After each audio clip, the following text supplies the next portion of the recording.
Any comment, sir? Any comment? Siya daw ang volunteer makulong. Sabit yan. Nagtataka ako na ako ang naghahamon ng mga congressman at saka si Torre, bakit ako ang walang kaso? Hinihintay ko. Hindi ka ba pinatawag, sir? Sir, Biro ko lang. hindi ka ba pinatawag ng Hindi ako Quadcom? pinatawag eh. Ako nga yung naghahamon eh. Ha? Hinamon ko si Tambaloslos ng suntukan. Oh. Ha? Yung mga tuwad ko, hinamon ko. Bakit wala akong kaso? Ha? Unjust fixation, hamon yun eh. Hindi inciting to sedition ha. Pakaubahan ka ni Dan Fernandez, sir. No? Ngayon, pero ang hiling ko lang, hindi doon sa loob ng Kongreso. Sa labas, sir. Sa labas, kasi Ay. pag sa loob, silang power doon eh, gagamitin nila ang power laban sa mga taong kaya nilang takutin. Subukan nila akong takutin. Subukan nila.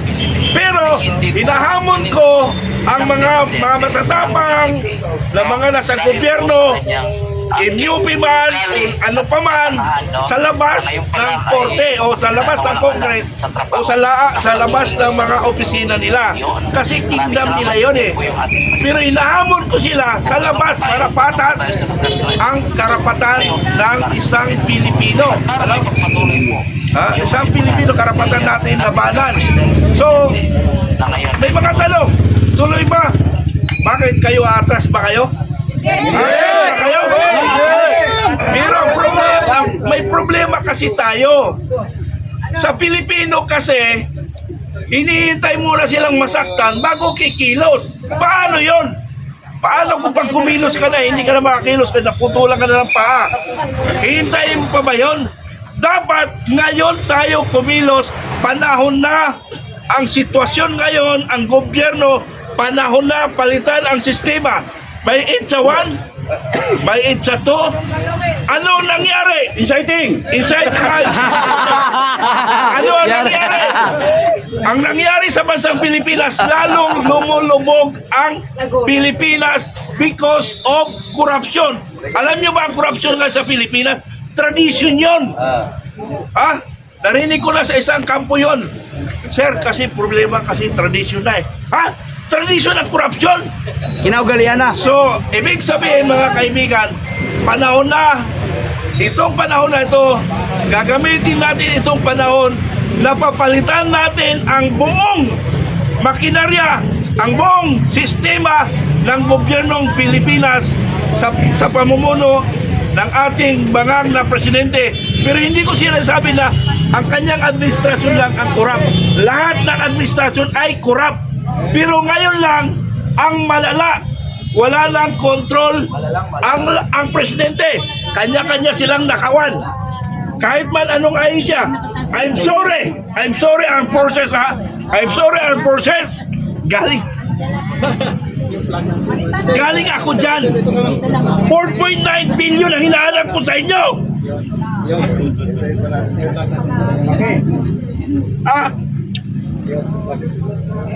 Masakit. Nangiyakan!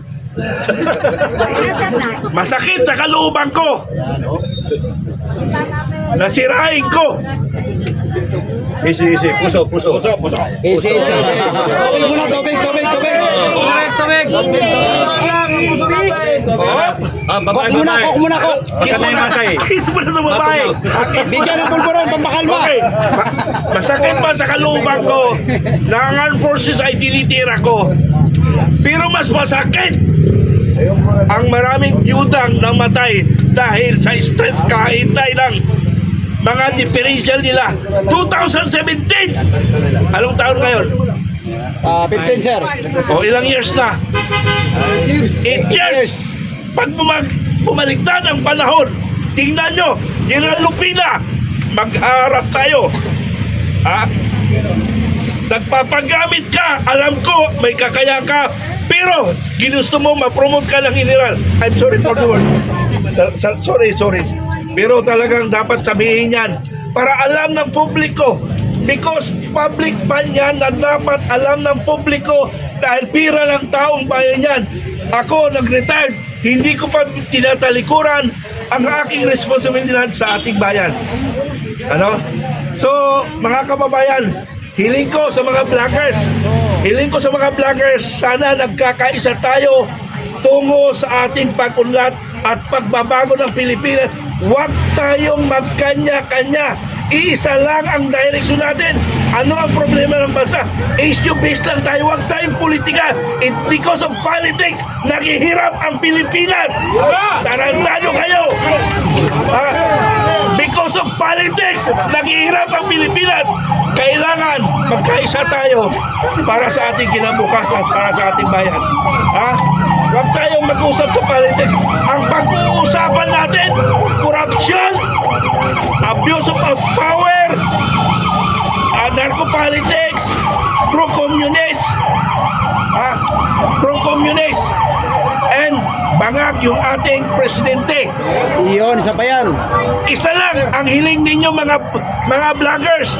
Lagi nyong i-challenge ang ating Pangulo in all your vlogs, in your content.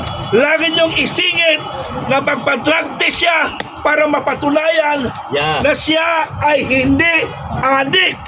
Lagi nyong isingit. Huwag nyo kalimutan sa vlog nyo. Kahit na 30 seconds, isingit nyo yun. Magpa-drug test ka na nga, Pangulo. Sir, nagsasabi na no daw eh. Magpa-drug test ka para magiging totoo na walang issue laban sa Pangulo. Sir. Yun yung lagi yung ikwan. Isingit. Mamaya muna, may tumatawag. Okay. Sir. Captain Dado, Okay lang, sir. reaksyon nyo po doon sa naglaps na po yata yung 10 araw na palugit patungkol nga po doon sa mga nagpetisyon po itong si Congressman Ungab at saka itong si Attorney Vic Rodriguez dito nga po sa Supreme Court. At sa ngayon wala pa po tayong naririnig kung sumagot na nga ba ito pong mga ipinitisyon doon. Ang particular na po ang Senado at ito nga pong Congress. Ano po ang inyo pong reaksyon doon? Tayo lang natin. Hindi naman pwede nilang tuyuin yun eh. Kasi ano yun eh. Dapat umikot ang proseso eh. So siguro hindi lang nababalita. Pwede nyong i-research kung ano na nangyari doon. Supposed to be dapat lumabas na yun, di ba? O meron pang, kailan ba pinail yun? Ilang araw ang binigay? 10. Supposed to be 12 days na ngayon, sir. 12 days na ngayon. Ha? 12 days na ngayon. 12 days na ngayon. Hindi sila So, sumagot. tingnan natin kung merong lalabas na resolusyon, yung decision nila. No? Tayo lang natin, kaya mainip. Patience is a virtue. Although nakakainit ng ulo minsan, nakakasarap magmure. Kasi that's why kailangan nating ayusin eh. Hindi na natin pwedeng palakpasin na ganito tayo ng ganito. No, nakakasawa na, di ba? Nasawa na kayo? Nasawa na kayo? Kailangan natin paikutin yung gulong once again, pero yung magpapalit lang tayo ng politiko, ng tao, ng administrasyon, hindi rin, will not solve the problem. Tanungin ko kayo, anong problema? Anong problema? Ng Pilipinas. Anong problema ng Pilipinas? Corruption. Okay. Yun yung mga sagot ng tao, corruption. Ako dati, yun din ang sagot ko eh, droga, corruption. Pero kung titignan ninyo, no, careful analysis, kung talagang iisipin ninyo, ang problema, hindi corruption, hindi droga, hindi yung gagong mga politiko, hindi. Ang problema talaga ay yung mga yan na sinabi ninyo, manifestation yan ng problema. Simptomas yan ng problema. Hindi ka pwedeng mag-opera ka, sasabihin sa'yo ng doktor, putulin ko yung kamay mo. Maga itong daliri. Puputulin na kagad. Hindi pwede. Dok, ano mo yung, bakit namamaga yan? Tapos sasabihin mo, puputulin na yan, mawala. Alamin ko na muna anong problema eh, nakagat lang ng ipis yan o nakagat lang ng daga o whatever, namaga lang. So, for a doctor to find a solution, to give the proper diagnosis ng isang doktor, kinakailangan alamin niya kung ano yung problema talaga. Tayo, ang common na sagot natin, ako rin sinasabi ko yun eh, korupsyon, yung puno, politika, and then nakaugat na yung korupsyon. Pero the problem started so many years ago na hindi natin kaalam-alam, ang problema natin is yung nag-ugat sa pamilya. Yung root cause, pamilya, at yung education. Kasi yung pamilya, kung gago yung magulang, gago yung magiging anak. Kung gago yung eskwelahan, mga barkada niya, gago yung magiging bata. Pagka-graduate niyan, pagdating niyan sa work environment niya, 20 years old, 25 years old, dog is dog. Maganda ka, magsud ka ng hikaw, maganda kang magano, sip-sip ka kay amo. Maganda, buhay mo, nakakaano ka ng pera. So yun yung nare-reinforce. Pagka kunyari, gusto kong umakyat ako sa promotion, siraan ko to. And it happens in the armed forces. It also happens. That's why the system na sasabihin mo is so corrupt. It's deep-rooted. The problem is cultural. No? Failure of the family, failure of the education, the schools as the second family, failure of the workplace, yung kung saan kayo papasok, Jollibee, McDo, mga ganon, Globe, Ayala, kung saan yung trabaho ninyo. O kaya mag-call center kayo. Yung peer pressure, yung nararamdaman ng mga tao dun sa kanilang area, workplace, palpak rin. Kung meron dyan nagdudurog, mahahawa ka. Kasi kung kulang ang moral values mo, mahahawa ka na. That's why we are in deep shit talaga ng bansa natin. Kasi manifestation lang yung mga korupsyon. Yung bata na hindi na arugaan properly, na kahit anak na ng presidente, sipin nyo, buhay marangya, buhay royalty, pero napabayaan yung bata. Pinaaral kung sa abroad pa. Doon yung barkada niya, gago. Yun nagtodroga. Pagbalik dito, ginanyan pa natin, hey, governor, senator, congressman, di ba? And then, ayun, naging presidente pa. Yun yung problema. I-trace niya yung problema na it didn't just came out. It come out na yun na yung mga problema. Hindi. It started somewhere. No? Yung simptomas yung ginagawa niya ngayon eh. Kaya kayong mga babayan, intindihin nyo, ang problema malalim. Nasa kultura natin. Kaya nga, how will you change that? Kaya yung pananaw ninyo, kung sino man yung mamumuno sa bansa, isipin ninyo, deeply rooted ang problema ng Pilipinas. It started way back nung Kastila, nung Amerikano, buti pa nga yung Hapon eh. May disiplina pa eh. No?